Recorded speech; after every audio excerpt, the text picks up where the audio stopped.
Deus quer te conhecer melhor. Vamos começar mais um momento com Deus?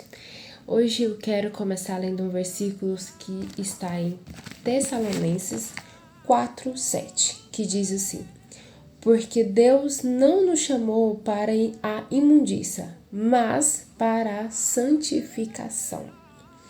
Quantos de nós vivemos de uma forma totalmente errada e achamos que não temos mais jeito? E achamos que Deus não vai mais olhar para nós porque erramos muito, porque ferimos muito o outro, porque não estamos da forma que Ele quer. E não, né? A gente precisa entender que Deus quer um coração arrependido, que Deus nos ama e Ele vai sempre estar conosco, se assim quisermos. Estar com Deus é uma escolha. Nós precisamos escolher que Ele faça parte da nossa vida todos os dias. Nós precisamos convidá-lo para que Ele faça parte da nossa vida todos os dias. Eu acho interessante que Paulo, nesse capítulo, ele lembra algo importante, né? Que muitas vezes esquecemos de fato, que não basta só conhecer a Deus. A gente precisa viver da forma que agrada a Ele, né? Às vezes tem tantas pessoas religiosas que conhecem a Bíblia do primeiro versículo até o último, que sabe versículos de cor, mas que não vive o que está na Bíblia. Não vive o que pede Jesus para ser vivido, né? E assim, com o básico mesmo, que é o amor ao próximo, que é o servir. Muitas vezes não é nem financeiramente, é com o tempo, é com uma palavra, é com um abraço, né? Então, a gente precisa entender que de fato não é só sobre falar sobre Deus, é sobre viver mesmo de acordo com o que Ele espera de nós. E eu não falo nem sobre religião, viver dentro de uma igreja todos os dias.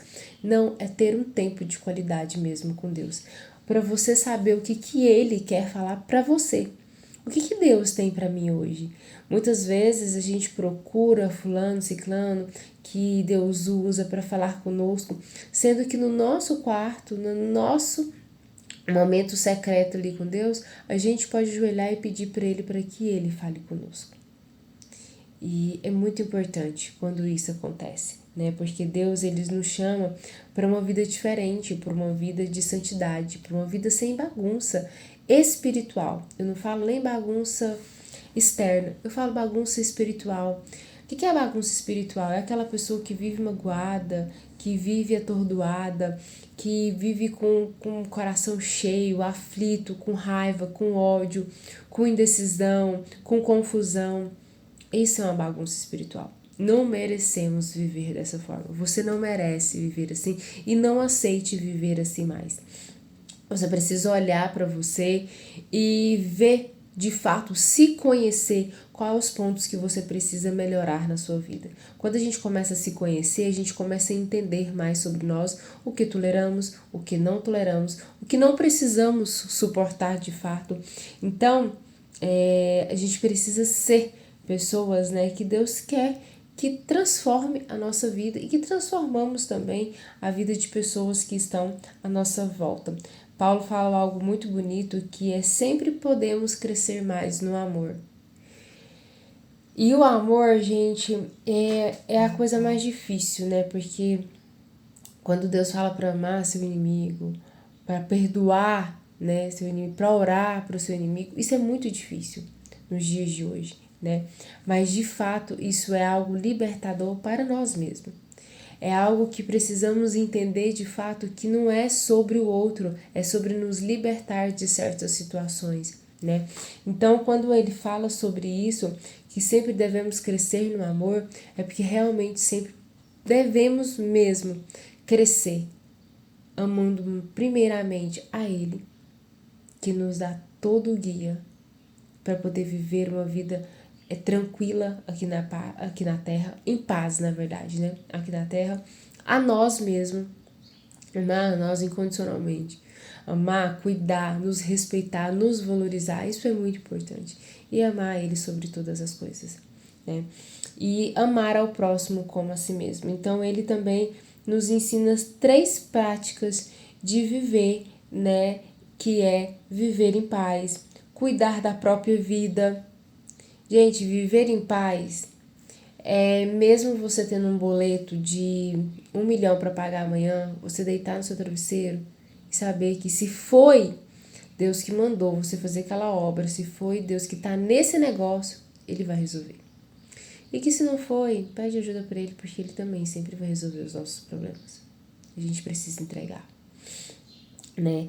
Cuidar da própria vida, a gente precisa entender como cuidar mais da nossa vida e não do outro.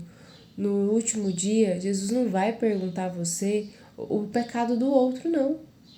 Os pecados que vão ser questionados vão ser os seus, né? E trabalhar com dignidade, com respeito, com amor, né? Com paciência, com sabedoria e pedir para Deus sempre estar nos nossos negócios. Então, a fé verdadeira, ela aparece nas pequenas atitudes, nos pequenos detalhes da nossa vida, do dia a dia. Então, a gente precisa aí, de fato, olhar para nós e entendermos como, de fato, precisamos viver mais próximo de Deus, viver mais corretamente e entender que Ele nos chamou, de fato, para ter uma vida diferente. Então, quem vive para agradar a Deus, vive muito melhor. Não viva para agradar o homem.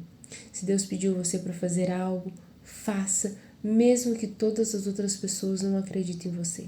Quem mandou foi Deus, e é Ele que vai dar para você o que você precisa. É Ele que vai fazer por você o que você precisa. Tá bom? Não se esqueça disso. Quem faz a diferença na sua vida não é o outro, é Deus. Coloca Deus no seu caminho, se cerque de pessoas abençoadas, de pessoas que querem o mesmo propósito. E saiba que Deus tem um grande propósito para a sua vida. Então, tira essa bagunça espiritual que está te impedindo de prosseguir a sua vida.